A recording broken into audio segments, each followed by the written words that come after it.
ইয়া বানি আদম قد أنزلنا عليكم لباسا يواري سواتكم وريشا ولباس التقوى ذلك خير।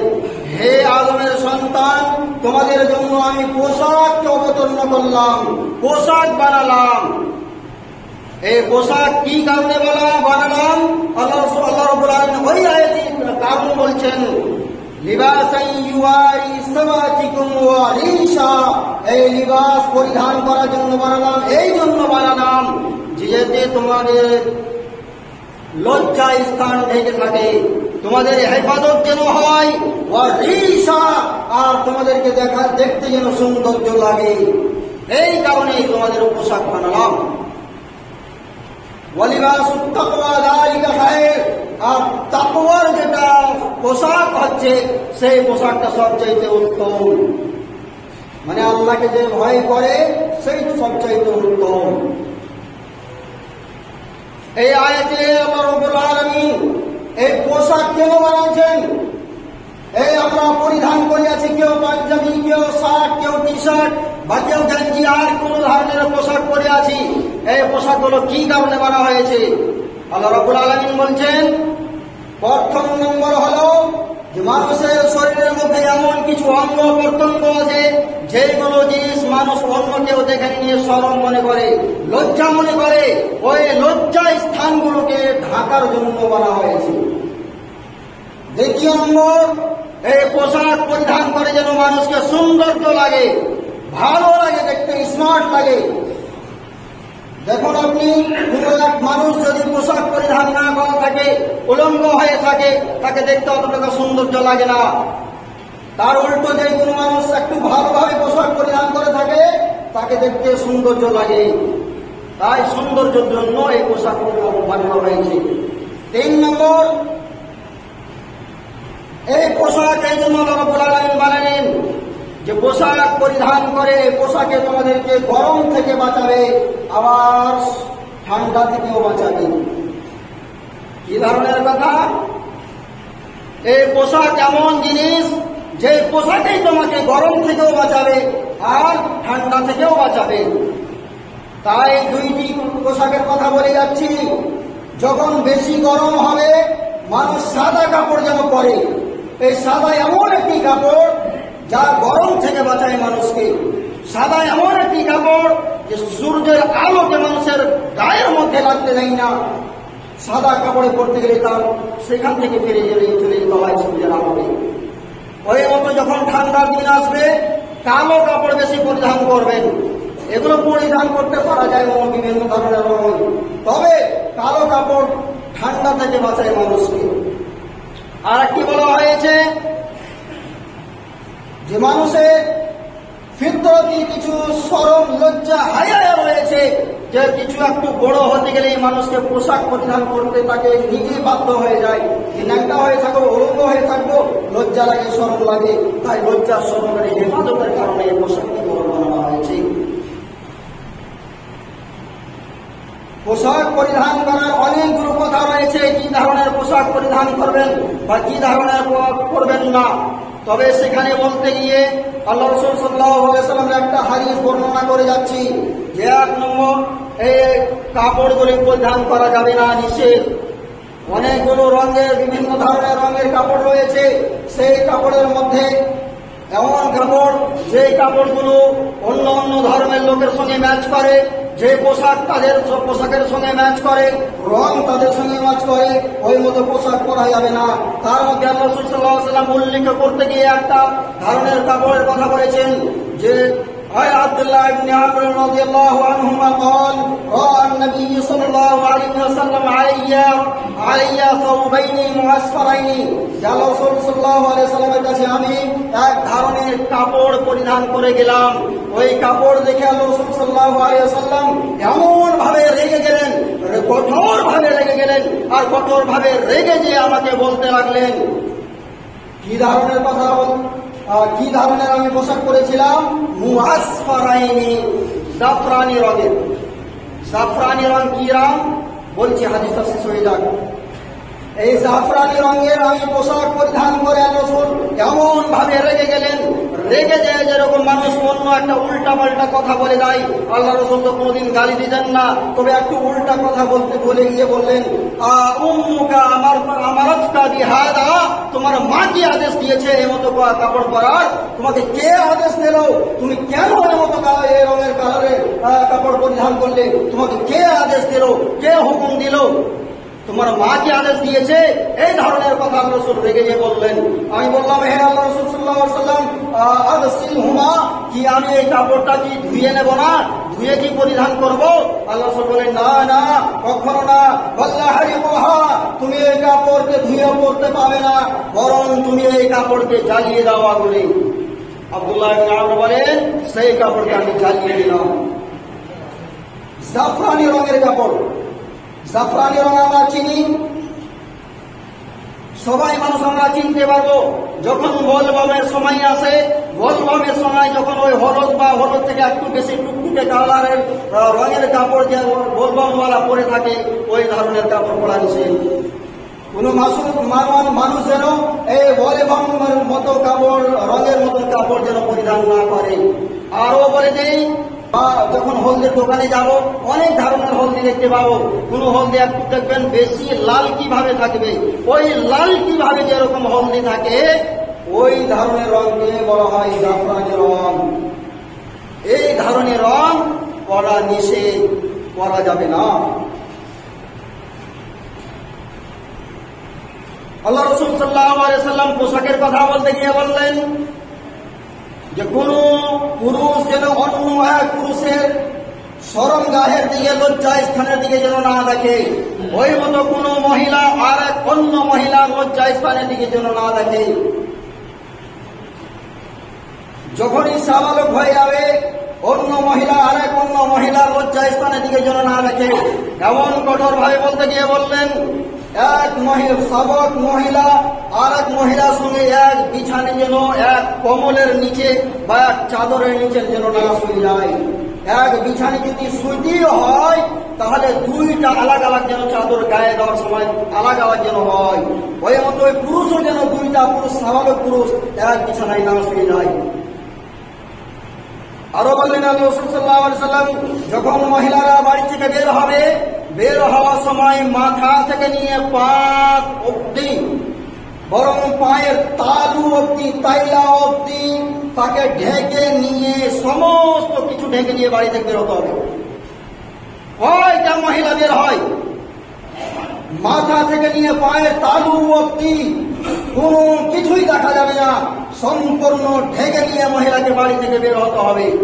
যদি না ঢাকতে পারে, এমন নয় যে পায়ের লোকগুলো দেখা যাচ্ছে, অঙ্গলগুলো দেখা যাচ্ছে, পাটা দেখা যাচ্ছে, হবে না, সেটাও হারাম।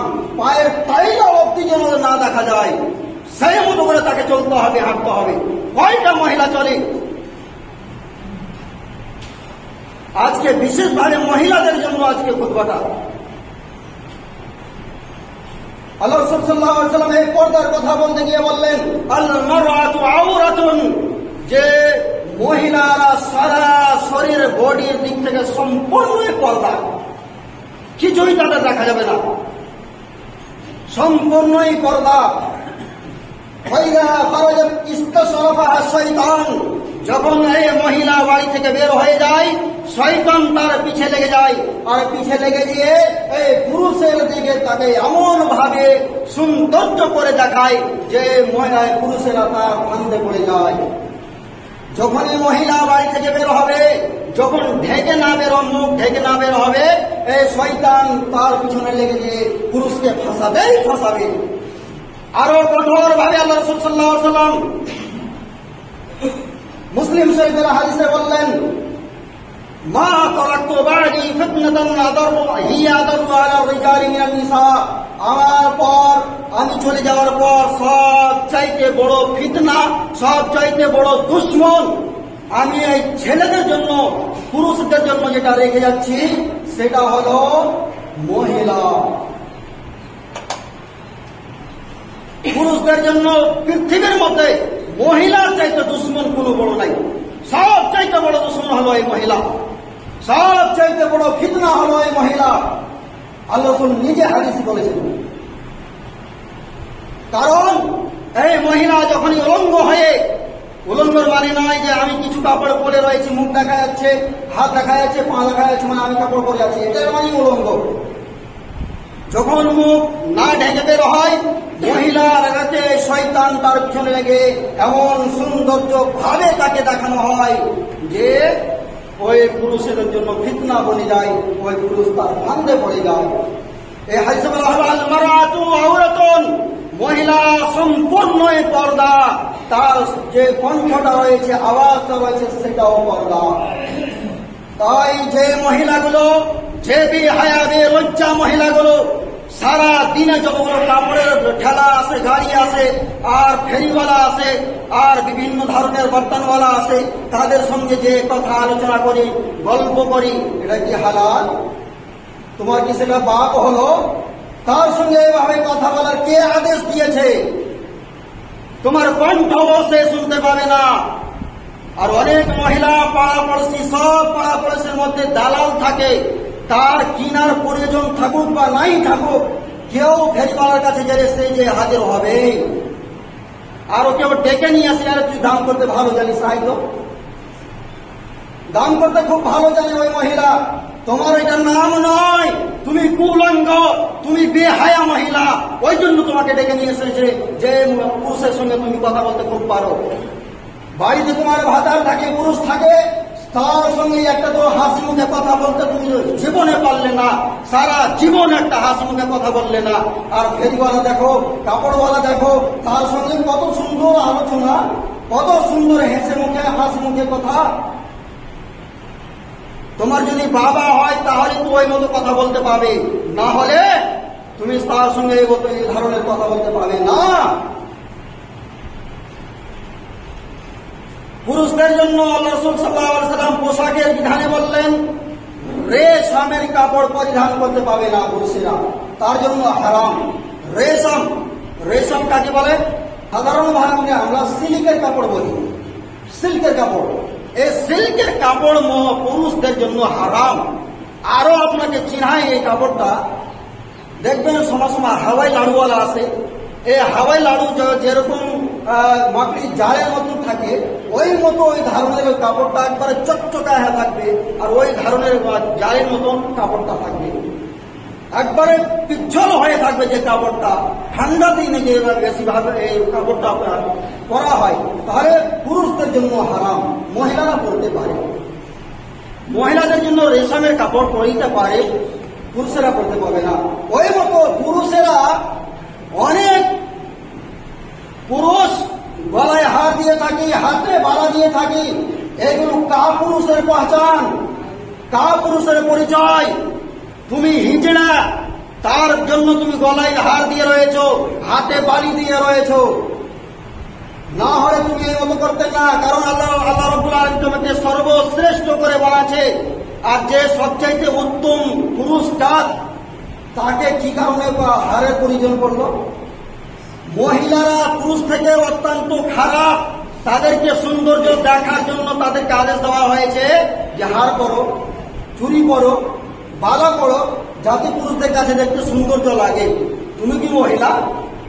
তুমি কি এমনি সুন্দর? পুরুষ যতই এমনি সুন্দর, তাকে হারের কি প্রয়োজন হলো, বালার কি প্রয়োজন হলো? তাহলে যারা পরিধান করে রয়েছ, জুমা পড়ে যাওয়ার পর খুলে দেবে, তাহলে তুমি হিজড়া বলে প্রমাণিত হবে। রাসূল সাল্লাল্লাহু আলাইহি ওয়াসাল্লাম মহিলাদের জন্য বললেন যারা তারা কেন 3টা কাপড় পরিধান করে। বিশেষ করে সময় হয়ে গেলে হতো শেষ করে দিতে হবে, আর অন্য কথা থেকে গেলে এই কথাটা বলার প্রয়োজন। আমরা বা আমাদের এই বিহার বাংলায় বিশেষ করে যে মহিলারা কাপড় পরে, এই কাপড়টা কোন মুসলমানের পোশাক নয়। শাড়ি, এই কাপড় বা ঠেকি শাড়িটা মহিলারা ভালোভাবে শুনবেন, এটা কোন মুসলমানের পোশাক নয়, পোশাক নয়, পোশাক নয়, এটা হিন্দুদের পোশাক। আপনি বিহার বাংলা ছাড়া অন্য অন্য বিহারে চলে যান, আপনাকে হিন্দু বলবে। কোন ধরনের মুসলমান এই কাপড় পরছে? হিন্দু বলবে। আর বলে রাখি, যত মহিলা কাপড় পরিধান করে রয়ে জান্নাতে যাবে না, এই শাড়ি তোমাকে জাহান্নামে নিয়ে যাবে। শাড়ি এমন একটা কাপড়, যে কাপড়ে তোমার সরাসরি ঢাকবে নাই, ঢাকবে না, কোনো মতে ঢাকবে না। কোনো এক সেকেন্ডের জন্য যদি ঢেকে রাখো, অন্য কাম করতে গেলে তোমার বুক বা পিঠ আর কিছু কোথাও হবেই হবে। কাপড়ে কোনো সময় তোমার পর্দা করা হবে না। কাপড় এমন একটা পোশাক, যে পোশাকে তোমার সম্পূর্ণ পর্দা হবে নাই হবে না। যত মহিলা কাপড় পরিধান করে আছি, এখনো মহিলারাকে বলছি তোমরা দেখো, পরিধান করে আছি তার ডাইন সাইড হাত থেকে নিয়ে মুখ পর্যন্ত সারা পিঠ প্যাট সব দেখা যাচ্ছে। এর টাইম তার ডাইন দেখা যাবেই যাবে। তাহলে যেই কাপড়ে তোমার শরীরকে ঢাকতে পারলো না, সেই কাপড় পরিধান করে তুমি জান্নাতে যাওয়ার আশা করছো? কাপড়ের হলো তারপরে একটা ব্লাউজ, এই ব্লাউজের কে স্টাইল দিয়ে দিল, কে তোমাকে দিয়ে দিল যে এই মতো ব্লাউজ পরে তুমি মুসলমান হয়ে যাবে? ব্লাউজটা তুমি কি কোনো ধরনের পড়েছ? এই ধরনের পোশাক কি?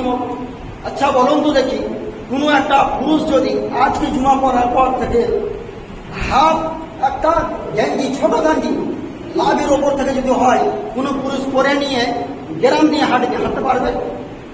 একটা পুরুষ হাঁটতে পারবে? আধখানি পিঠ উদাম, আর এখান থেকে নাভের ওপর থেকে একটা গাঞ্জি নিয়ে আপনি গ্রামে হেঁটে দেখান তো। কোন পুরুষের বাবার ক্ষমতা নাই যে সে লজ্জা শরম রেখে দিয়ে গ্রাম দিয়ে হেঁটে চলে যাবে। মহিলারাই বলবে দেখ কত খারাপ বেড়ে যাবে, কত খারাপ পুরুষ যে একটা ব্লাউজ পরে নিয়েছে। তারাই ব্লাউজ বলবে, পুরুষ পরিধান করে থাকে। তাহলে একটু ছোট গেঞ্জি হয়ে গেলে, প্যাট উদাম হয়ে গেলে লজ্জা শরমে থাকা যায় না, পরিধান করা যায় না। বা লজ্জা শরম যদিও না লাগে, খারাপ লাগে যে পরিধান করা যায় না, এটা ছোট ব্লাউজ হয়ে গেছে। তাহলে যে মহিলাকে ঢাকার প্রয়োজন, ওই মহিলাটাই পরিধান করলো না। 1 মিটারের সে ব্লাউজ পরে আধা মিটার তো দর্জি কেটে ফেলে দেয়। তাহলে তুমি কি করে এই ধরনের ব্লাউজ পরে তুমি ঘুরে বেড়াও আর জান্নাতের আশা করো মুসলমান হয়ে যাবে? না, কখনো হবে না। যুবক তোমাকে বলে রাখি, সারা বিশ্বের মুসলমানকে বলে রাখছি, এই কাপড় যতদিন অবধি তুমি না ছিঁড়ে ফেলে দেবে, যতদিন অবধি না জ্বালিয়ে পুড়িয়ে ফেলে দেবে, ততদিন অবধি তুমি তা পুরুষ হয়ে থাকবে। আর মহিলারা জান্নাতে যাবে না। তাহলে আজ অব্দি অনেক মহিলারা বলি, এতদিন তো আমরা করে এলাম, আজকে কি ছাড়া যাবে? আজকে কি ছাড়া যাবে না? আমিও বলছি তাকে সবাই ছাড়া যাবে না, তবে সতর্ক হয়ে থাকতে হবে। আর এখন নতুন ভাবে যেগুলো বিয়ে করেছো বা নতুন যেগুলো বোন রয়েছে, যেগুলোকে বলবো এই কাপড়কে জীবনে কোনোদিন পরিও না। বরং কাপড়ের বদলে যত ধরনের আরো সেট রয়েছে, তোমার সেট রয়েছে, যেগুলো তো 3টা কাপড় হয়, পায়জামা আলাদা হয়, পরিধানের কাপড় আলাদা হয়, আর ওড়না একটা আলাদা হয়, ওই ধরনের কাপড় পরো। যেটা 3টা কাপড় হয় সেটাই সবচেয়ে উত্তম।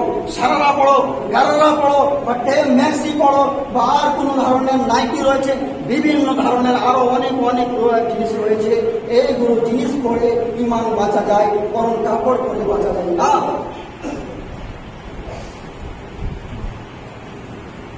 তাহলে আজকের মূল উদ্দেশ্যই আজকে জুমা থেকে এটাই বলতে চাচ্ছি যে কোন ধরনের কাপড় পরবে, এমন ছোট কাপড় যেন না হয় তোমার শরীর উলঙ্গ হয়ে যাচ্ছে।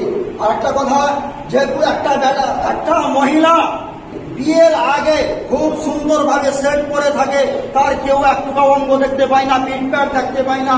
যখনই বিয়ে হয়ে গেল, কি বেশরম বেলজ্জা হয়ে গেল, কাপড় পরে নিল। কে তোমাকে বলেছে, কে এটা রীতি নেওয়াজ বানাচ্ছে যে বিয়ে হতে গেলে তোমাকে শাড়ি করতে হবে? কে রীতি নেওয়াজ বানাচ্ছে? যে বানাচ্ছে তার মুখে লাত্তি মারি, ঝাঁটা মারি, আর সেই মহিলার মুখে লাত্তি মারি যে বিয়ে করতে গেলে তোমাকে শাড়ি চেঞ্জ করতেই হবে। বিয়ে পরার পরে কি নাইটি পরা যায় না, সেট পরা যায় না, কুর্তি পায়জামা এগুলো পরা যায় না? পরা তো যায়। বরং সবচাইতে উত্তম সেইগুলো যেগুলোতে তোমার সারা জিসির বা শরীর ঢেকে থাকে। তাহলে বলবো এমন ছোট কাপড় যেন না পরো যেগুলোতে তোমার শরীর দেখা যাবে, উলঙ্গ হবে। বরং ছোট কাপড় নয়, আর খুব পাতলা কাপড় এমন নয় যে পাতলা কাপড়ে তোমার চামড়া পর্যন্ত চেনা যাবে, রং পর্যন্ত চেনা যাবে, ওই কাপড় পরিধান করা যাবে না। আর এমন টাইট ফিট কাপড় পরা যাবে না যে কাপড় পরতে গেলে তোমার শরীরের ওপর কাপড় উঁচ নিচ সব কিছু বোঝা যাবে, সেই কাপড় টাইট কাপড় পরা যাবে না। এমন কাপড় পরা যাবে না যে কাপড়ে রং বেরঙ্গ ক্ষোভ রয়েছে, যেই কাপড়ে কড়াই করা রয়েছে কড়াই করা কাপড় পরা যাবে না। যেই কাপড় থেকে সেন্ট আসে, আতর আসে, মহাক আসে, সেই কাপড় পরা যাবে না।